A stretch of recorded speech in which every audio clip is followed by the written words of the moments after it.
Heart अटॅकमध्ये आपल्या हृदयाला होणारा रक्ताचा पुरवठा थांबतो आणि हार्ट अटॅक येतो। आणि कार्डियाक अरेस्टमध्ये हृदयाला रक्ताचा पुरवठा आहेच, त्याबरोबर हृदय हे आपल्या इलेक्ट्रिसिटीवर चाललेलं आहे। जर त्याची इलेक्ट्रिसिटी बंद पडली म्हणजे हृदयाला जो इलेक्ट्रिकल करंटचा सप्लाय आहे तो बंद पडला तर हृदय थांबतं आणि तो येतो तो म्हणजे कार्डियाक अरेस्ट। नमस्ते, मी doctor Pratap Ganpati Thombare, Wategaon, BMS MD। आज आपण पाहणार आहोत हार्ट अटॅक आणि कार्डियाक अरेस्ट नेमके या दोन्हीमधील फरक काय आहे। थोडक्यात जर आपण पाहायचं म्हणलं तर हार्ट अटॅकमध्ये आपल्या हृदयाला होणारा रक्ताचा पुरवठा थांबतो आणि हार्ट अटॅक येतो। आणि कार्डियाक अरेस्टमध्ये हृदयाला रक्ताचा पुरवठा आहेच, त्याबरोबर हृदय हे आपल्या इलेक्ट्रिसिटीवर चाललेलं आहे।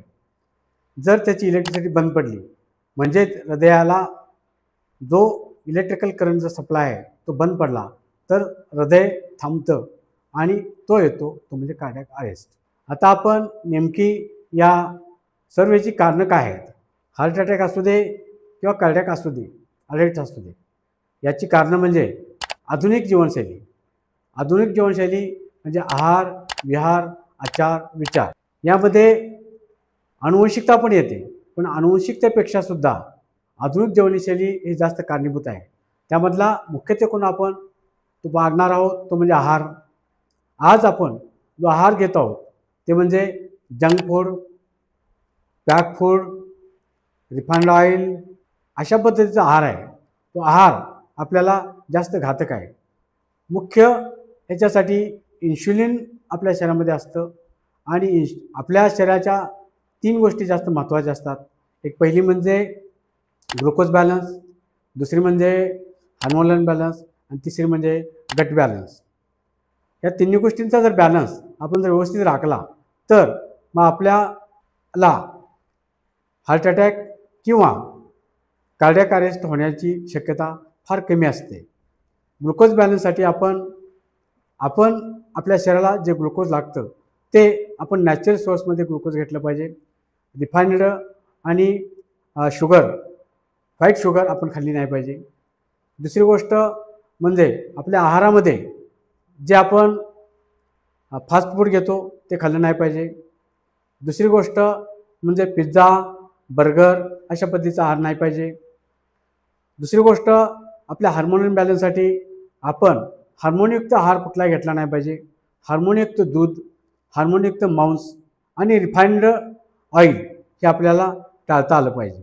अशा पद्धतीनं आपण जर असा आहार वर्ज्य केला आणि पूर्वी ज्या पद्धतीचा आपण आहार घेत होतो त्या पद्धतीचा घेतला तर निश्चितपणे आपण याच्यापासून मुक्त राहू शकतो। दुसरी गोष्ट अनुवंशिकता। काही प्रमाणामध्ये जर घरामध्ये फॅमिली हिस्ट्री हार्ट अटॅकची असली तर निश्चितपणे काही ना काही अंशानं त्याचा परिणाम होऊ शकतो। तिसरी गोष्ट मानसिक ताणतणाव। आज धावपळीचं जीवन झालेलं आहे आणि धावपळीच्या जीवनामध्ये मानसिक ताणतणाव वाढलेले आहेत। विद्यार्थ्यांना अभ्यासाच्या बाबतीत ताणतणाव, नवतरुणांना नोकरी, व्यवसाय आणि अर्निंगसाठी ताणतणाव आणि उच्चभू फॅमिलीमध्ये सुद्धा एकमेकांच्या मधला समन्वय या सगळ्या गोष्टींमुळे मानसिक ताणतणाव वाढतो। मानसिक ताणतणाव वाढला की ब्लड प्रेशर वाढतं, ब्लड प्रेशर वाढलं म्हणजे ऑटोमॅटिक हृदयावर तणाव येतो आणि त्यामुळं अशा पद्धतीचे व्याधी निर्माण होतात। याचबरोबर आज चैन सुखाचं जीवन यामध्ये व्यसनाधीनता वाढलेलं आहे। व्यसनाधीनता वाढल्यामुळे तंबाखू सेवन असू द्या, ड्रिंक्स असू द्या, याच्यामुळून कोकेन आणि निकोटीन यासारखी केमिकल्स आपल्या शरीरामध्ये जातात आणि त्यामुळे व्यसनाधीनतेमुळे सुद्धा हार्ट अटॅक आणि कार्डियाक अरेस्टचा संभव जास्त होतो। तिसरी गोष्ट म्हणजे आज निर्माण होणारे जास्तीत जास्त लाईफस्टाईल व्याधी ते म्हणजे ब्लड प्रेशर, ओबेसिटी। आपल्याला ग्लुकोज बॅलन्स महत्त्वाचा असतो। आपण जर बॅलन्समध्ये ग्लुकोज खाल्ला तर आपल्या शरीरामध्ये इन्सुलिन रेजिस्टन्स वाढत नाही। इन्सुलिन रेजिस्टन्स नाही वाढला तर मग ओबेसिटी निर्माण होत नाही आणि ओबेसिटी निर्माण नाही झाली तर मग या व्याधीपासून आपल्याला मुक्तता मिळू शकते। दुसरी गोष्ट म्हणजे आजचं प्रदूषण। सर्वच बाबतीत प्रदूषण आहे, वायू प्रदूषण आहे, पाण्याचं प्रदूषण आहे, आहारातलं प्रदूषण आहे। या सगळ्या प्रदूषणाचा परिणाम आपल्या एकूण मानसिकतेवर आणि आपल्या ब्लड प्रेशर इत्यादी व्याधींच्यावर निर्माण होतो। आणि काही असे अज्ञात आजार असतात की ज्यांचं डिटेक्शन होत नाही, आणि डिटेक्शन नाही झालं तर मग आपल्याला अचानकपणे हार्ट अटॅक किंवा कार्डियाक अरेस्ट संभवतो। यामधला मुख्य फरक म्हणजे यामधील आपण फरक पाहूया, कार्डियाक अरेस्ट आणि हार्ट अटॅक। हार्ट अटॅक हा हृदयाला रक्ताचा पुरवठा न झाल्यामुळे हार्ट अटॅक येतो, आणि कार्डियाक अरेस्ट हृदयाला इलेक्ट्रिकल सप्लाय पूर्ण कट होतो आणि त्यामुळे होतो। यातलं छोटं उदाहरण घेतलं तर आपण विहिरीवर जर मोटर बसवली असेल आणि मोटर बसवून आपण जर चालू केली आणि पुढची पाईपलाईन चोकअप असेल तर पुढे पाणी बरोबर शेताला मिळत नाही। ही गोष्ट आहे ती हार्ट अटॅकच्या बाबतीत घडते, कारण आपल्या रक्तवाहिन्यांच्यामध्ये चोकअप झाल्यामुळं हार्ट अटॅक येतो। दुसरी गोष्ट म्हणजे आपण मोटर चालू केल्या, MSCB एकदम बंद झाली, लाईट गेली आणि मोटर बंद झाली तर सगळ्या गोष्टी स्टॉप होतात। त्याप्रमाणे आपल्या हृदयाला असणारा जो इलेक्ट्रिकल करंट आहे तो थांबतो आणि हृदय आपलं स्टॉप होतं, हळूहळू मंद होतं आणि यामध्ये डेथ संभवतो। अशा पद्धतीनं या दोन्हीमधला हा फरक आहे। आता आपण पाहणार आहोत मुख्यत्वे करून हार्ट अटॅक आला किंवा कार्डियाक अरेस्ट झाला तर यामध्ये लक्षणं काय निर्माण होतात। हार्ट अटॅकमध्ये सर्वसाधारणपणे आपल्या छातीमध्ये दुखतं, डाव्या बाजूला दुखतं। ते दुखणं असं असतं की जड धोंडा ठेवल्याप्रमाणे दुखतं, बांधून घातल्याप्रमाणे होतं, गुदमरतं, घाम येतो आणि ज्या आपल्याला वेदना येतात त्या वेदना बऱ्याच वेळेला आपल्या कानाकडं, दोन्ही खांद्याकडं आणि खाली पोटामध्ये सुद्धा जातात। अशा पद्धतीने जर लक्षण असेल तर आपण हार्ट अटॅक आलेला आहे असं आपल्या लक्षात घ्यावं। दुसरी गोष्ट म्हणजे हार्ट अटॅकमध्ये घाम येतो, श्वासावर पण परिणाम होतो, बऱ्याच वेळा श्वसनाला त्रास होतो। अशा पद्धतीची लक्षणं आपल्याला हार्ट अटॅकमध्ये दिसतात। परंतु कार्डियाक अरेस्टमध्ये अचानक हृदय हळूहळू बंद पडायला लागतं, नाडीचे ठोके मंद होतात, श्वसन बंद होतं, शरीर थंड पडावं लागतं आणि हळूहळू अशा पद्धतीनं कार्डियाक अरेस्ट येतो आणि यामध्ये मृत्यू ओढवण्याची शक्यता जास्त असते। अशा पद्धतीनं ह्या दोन्हीमध्ये ही आपण लक्षणं पाहिलेली आहेत। आता आपण पाहणार आहोत हार्ट अटॅक किंवा कार्डियाक अरेस्ट निर्माण होऊ नये म्हणून आपण काय करायला हवं। Prevention is better than cure. कोणताही आजार झाल्यानंतर ट्रीटमेंट घेऊच आपण, परंतु तो होऊ नये म्हणून आपण काय करायला हवं ही सगळ्यात जास्त महत्त्वाची गोष्ट आहे। आपण आपलं लाईफस्टाईल पूर्णपणे जर बदलली तर निश्चितपणे याच्यापासून आपण मुक्त राहू शकतो। लाईफस्टाईलमध्ये बदलण्यामध्ये मुख्यत्वे करून आपला आहार कारणीभूत आहे।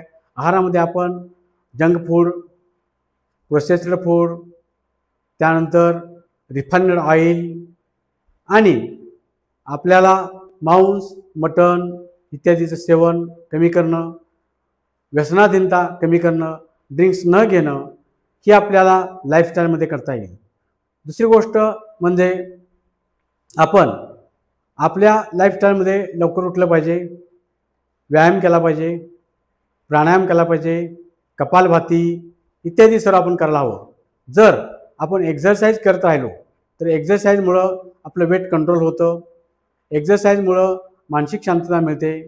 प्राणायाम, कपालभातीमुळं ज्यावेळेला आपण फोर्सफुली कपालभाती करतो त्यावेळेला आपल्या श्वासाबरोबर रक्तवाहिन्यांच्या घर्षण होतं आणि रक्तवाहिन्यांना घर्षण होऊन आपल्या शरीरामध्ये नायट्रिक ऑक्साईड रिलीज होतं, की जे नायट्रिक ऑक्साईड आपल्या कुठल्याही आहारामधून मिळत नाही। ते नायट्रिक ऑक्साईड रिलीज झाल्यामुळं नायट्रिक ऑक्साईड आपलं ब्लड क्लॉटिंग होऊ देत नाही, रक्त पातळ ठेवण्याचं काम नायट्रिक ऑक्साईड करत असतं।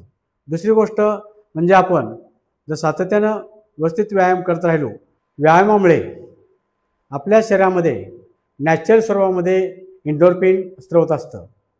आपण कोणताही सूज निर्माण झाली तर सुजेसाठी पण औषध घेतो, त्याप्रमाणे एंडोर्फिन जर रिलीज झालं तर एंडोर्फिन काय करतं तर आपल्या शरीरामध्ये इन्फ्लेमेशन कमी करतं।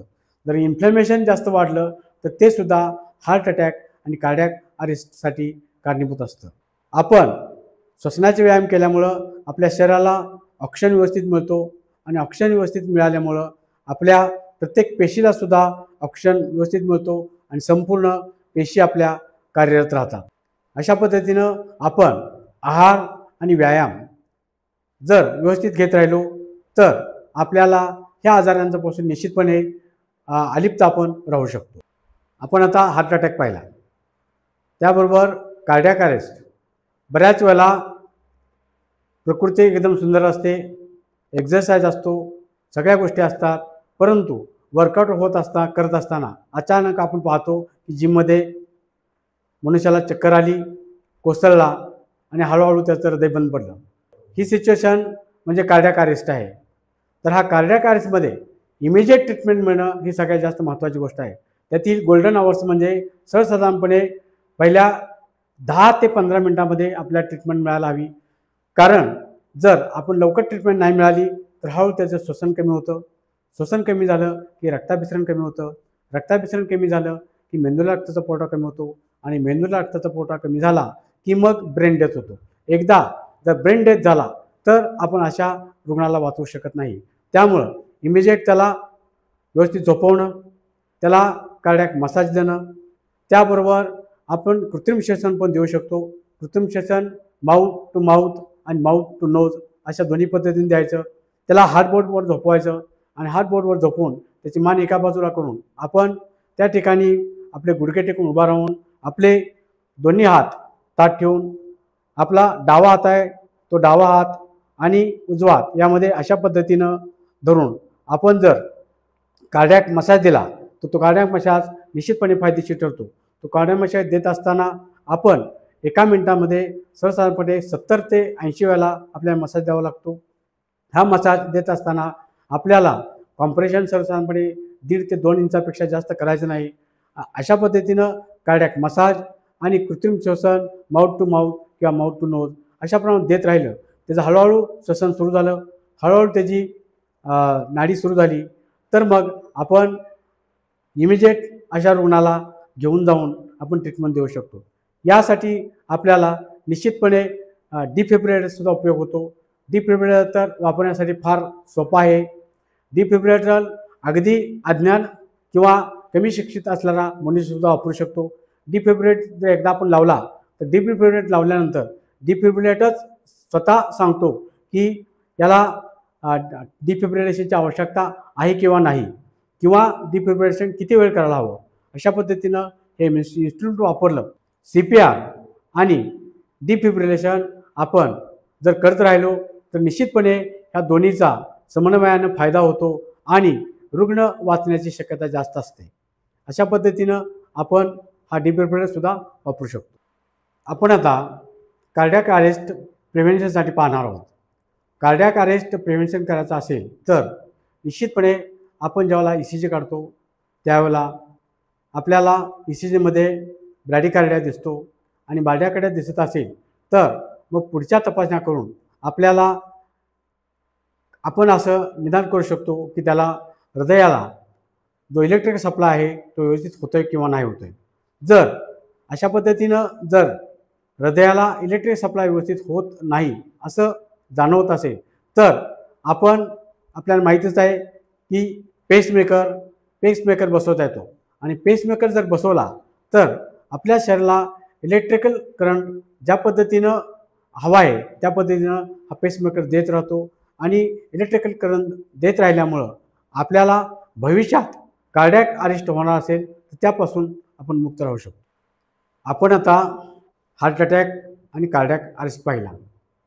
हार्ट अटॅक, कार्डियाक अरेस्ट, मधुमेह, डायबिटीज, थायरॉइड, ओबेसिटी हे सर्व आजार आहेत हे मुख्यत्वे करून मॉडर्न सायन्सप्रमाणे इन्शुलिन रेझिस्टन्स निर्माण झाल्यामुळे होत असतात। तर आपण थोडक्यात इन्शुलिन रेझिस्टन्स म्हणजे काय पाहूया। आपल्याला शरीरामध्ये ग्लुकोज लागतं।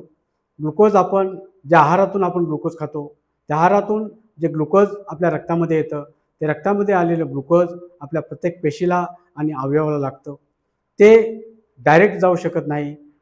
आपल्या शरीरामध्ये इन्शुलिन आहे, ते इन्शुलिन आपल्या रक्तामध्ये ग्लुकोज उचलतं आणि पेशींना आणि आपल्या सर्व अवयवांना पुरवतं। परंतु ज्यावेळेला आपल्या पेशींना आणि अवयवांना ग्लुकोज पुरेसं होतं त्यावेळी ते दरवाजे बंद करून घेतात आणि ते ग्लुकोज आहे ते ग्लुकोज आपल्या ब्लडमध्ये सर्क्युट होतं आणि सर्क्युट झालेलं ग्लुकोज आपल्याला लगेच शुगर निर्माण होत नाही, परंतु ते आपल्या लिव्हरमध्ये येतं आणि लिव्हरमध्ये त्याचं रूपांतर मेदामध्ये करून ते लिव्हरमध्ये साठवलं जातं. परंतु लिव्हरची कॅपॅसिटी संपली की येणारं शुगर आहे, येणारी ग्लुकोज आहे ते पुन्हा चरबीमध्ये कन्वर्ट केलं जातं, फॅटमध्ये कन्वर्ट केलं जातं आणि ते आपल्याला स्टोरेज केलं जातं, म्हणजे ओबेसिटी वाढते. आणि ओबेसिटी वाढते ह्याचा अर्थ आपल्याला इन्सुलिन रेजिस्ट वाढतो. हा इन्सुलिन रेजिस्ट कमी करण्यासाठी आपण जर 3 गोष्टी जर पाळल्या, एक म्हणजे ग्लुकोज बॅलन्स, गट बॅलन्स आणि हार्मोनल बॅलन्स, 3 बॅलन्स आपण व्यवस्थित केले तर निश्चितपणे इन्सुलिन रेजिस्टन्स कमी होऊन आपल्याला पुढील ओबेसिटी आणि तिथून पुढे निर्माण होणारे व्याधी म्हणजे ब्लड प्रेशर, कोलेस्ट्रॉल वाढणं, ट्रायग्लिसराईड वाढणं इत्यादीपासून आपण मुक्त राहू. आणि इत्यादीपासून मुक्त राहिलो तर निश्चितपणे आपल्याला त्या सर्वच व्याधीपासून आपल्याला मुक्तता मिळू शकते.